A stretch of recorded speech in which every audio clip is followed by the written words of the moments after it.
አይነት ጣጣ ነው በፈጣሪው። አባት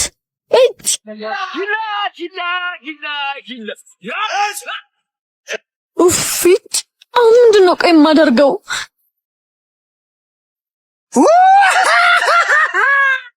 እባካችሁ መኪና የተበላሽቶብኝ ነው አግዙኝ። ምን ሆኖብሽ ነው? እኔ እንጃ። እስኪ ወንድሜ በእናትህ ላስቸግር።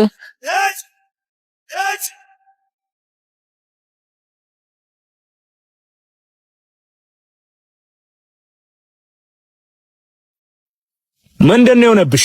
ድንገት እየነዳሁት ቀጥ አለብኝ። እኔ እንጃ የባትሪ ችግር ነው መሰለኝ። እስኪ ኮፈኑን ክፈቹ። እሺ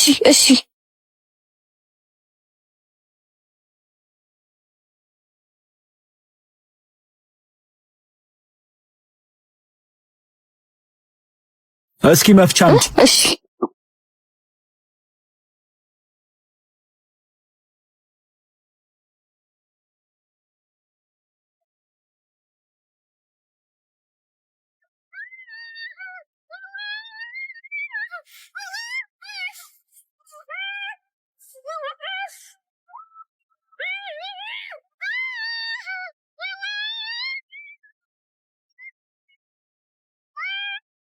ቀዮ ምን እያረክ ነው? ቀዮ አናግረኝ። ምን እያረክ ነው? አይመለከትም። ምንድነው ደርሶ ለሴት ተቆርቋሪ የምትሆነው? ቀዮ እዚህ አካባቢ ሰዎች ካዩ ጥሩ አይሆንም። ትሽ ቀዮ ተው ሂዱስ። የምትገርም ልጅ ነህ ግን አንድ ቀን ለምታውቀኝ ለኔ ብለህ እንዴት ጓደኛህ መታው? ስለጠጣ ነው እንጂ ልጁ እንደዚህ አይነት ልጅ አይደለም። ለሁሉም ነገር ግን አመሰግናለሁ። ሀና እባላለሁ። ዳግም እባላለሁ። ድጋሚ መኪናሽ ከተበላሸ ስልኬን ያዥ። ኧረ ባይበላሽም እደውላለሁ።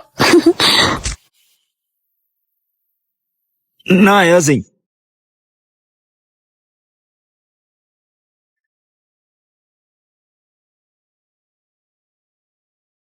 በይጨው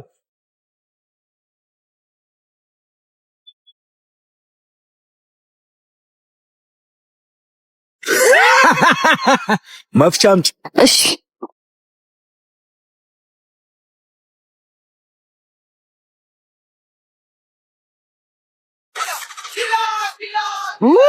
አውጣ እናቴ ሰራርላችሁ ደፍረሽ ያርክልሽ።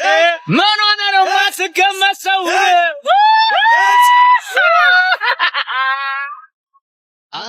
አባ የሚበላ ዛሬ እኮ አዲስ መኪና ልገዛ ነው። 2.5 ሚሊዮን ብር በጭቂ አሁን ወደ ባንክ ቤት እየሄድኩ ነው። እባክሽ እቴ ከነጋ ምንም የሚበላ አልቀመስኩም። በፈጣሪ ብለሽ የሆነ ገንዘብ ስጪ። ከኔ ጧት መንገድ ላይ ሰው ታስቸግራላችሁ። ሄድና ስራን ስራ። አይገርምሽ? ሰው እኮ ማለፊያ ነው የሚያሳጡት። ምን አንዱ ነው? እባክሽ ስራውን አይስራና እኔን ቁጭ ብሎ ይለምን ደፋር ሆ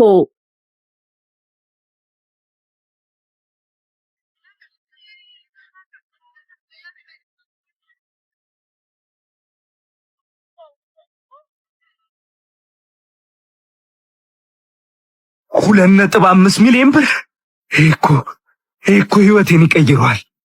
ከእንግዲህ መሬት ላይ አሉን ሰውም አይንቀኝም። ማለፊያ ነው የሚያሳጡት። ምን አንዱ ነው? እባክሽ ስራውን አይስራና እኔን ቁጭ ብሎ ይለምን እበቀላታለሁ። እሷ የናቀችኝን ያህል እኔ ለምን አዝንላታለሁ?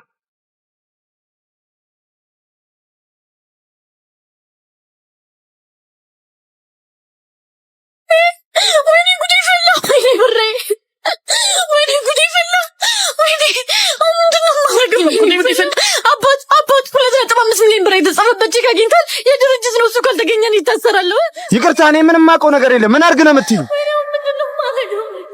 አባት 2.5 ሚሊዮን ምንድነው? ሴትዮ ጤና የለሽም እንዴ? እባክሽ ወደዛ ዞር በይ።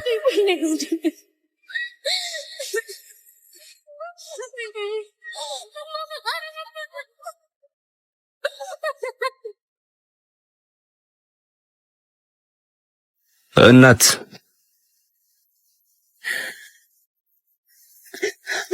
ምንድነው? አትጠጋኝ አልኩህ አይደለ? ቅድም ስላንቋሸሽኩ በዚህ መበቀል ነው አይደል? አምጣ ብሬ አምጣ ብሬ ሌባ አምጣ ብሬ። እኔ ሌባ አይደለሁም እህቴ። የወደቀብሽን አንስቼ ሌላ ሰው እንዳይወስድብሽ ብዬ አንስቼልሽ ነው የመጣሁት።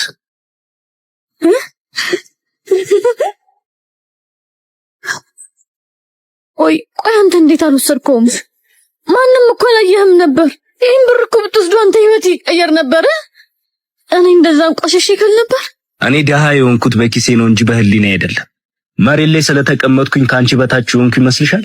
እኔ ካንቺ እኩል ክብርና ህሊና አለኝ። ይሄ ቼክ ላንቺ አዲስ መኪና ሊገዛልሽ ይችላል። ለኔ ግን ይሄን የመሰለ ውስጥ ሰላሜን ይገዛልኛል። እህቴ ፈጣሪ ካንቺ ጋር ይሁን።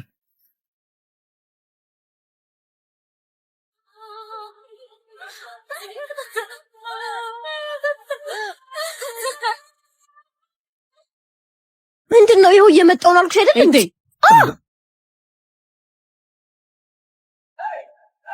አመሰግናለሁ። ለምኑ? ብሬን ስላነሳሽልኝ ነው። ኧረ እባክህ ሙርት ይዛለህ እንዴ? የራሴ ብር እኮ ነው። ስሚ ቸግሮኛል በይና ከፈለግሽው ሰጪው። አንተ ማን ስለሆንክ ነው እንደዚህ የምትናገረኝ? አረ ወይኔ ዛሬ ደግሞ ምኗን ጣለብኝ በእናታችሁ። አንተን ጣለብኝ እንጂ። ለማንኛውም ስትናደጂ በጣም ታምሪያለሽ። ሂደዛ በእናትህ እንዴ ስልኬን አንተ አምጣው። ነግሬሃለሁ አምጣው ስልኬን። ተቻልሽ ድረሽብኝ። ወይኔ ስልኬን አንተ አምጣው ስልኬን አንተ አምጣው። ከያዝኩ ግን አልለቀም። እሺ ስልኬን አምጣው።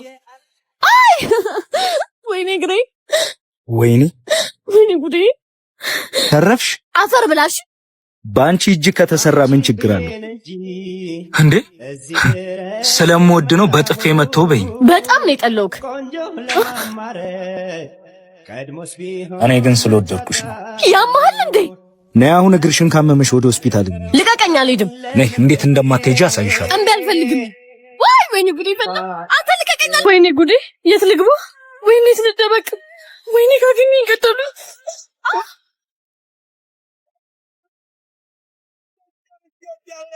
ትኩስ ትንፋሽሽ የፍርሃት ነው ወይስ? ወይኔ ወንድሜ ይቅርታ አድርግልኝ። በጣም ደንግጬ እኮ ነው። ሊገሉኝ የሚፈልጉ ሰዎች አሉ። ይቺ ጥፊ የፍቅር መጀመሪያ እንጂ የጸብ ምልክት አይደለችም። ቆንጆ አንቺን የመሰለች አበባ ልጅ ደግሞ ስደነግጥ ያምርባት። እኔ እያሳደዱኝ ነው እያልኩ ካንተ ምንድን ነው የምትቀባጥረው? ዞር በልልኝ። ከኔ ርቀሽ የምትሄጂ ከሆነ ግን አሁን የሚከተሉሽ ሰዎች አሳደው ይገሉሽ። እሺ ምን ላድርግ? አማሬ ቦሊድ ሟሌ ሚያብ ካስፋጋ እንኳን ወደ ሰፈራችን በደህና መጣሽ ነው የሚለው ተርጓሚ ዳግም ወንድማል።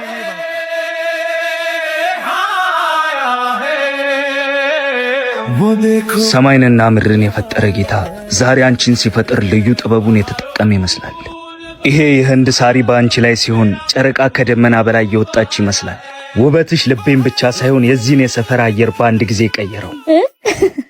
በእናትህ እንደዚህ አትበለኝ። ወይኔ ሄዴ ታያቸው።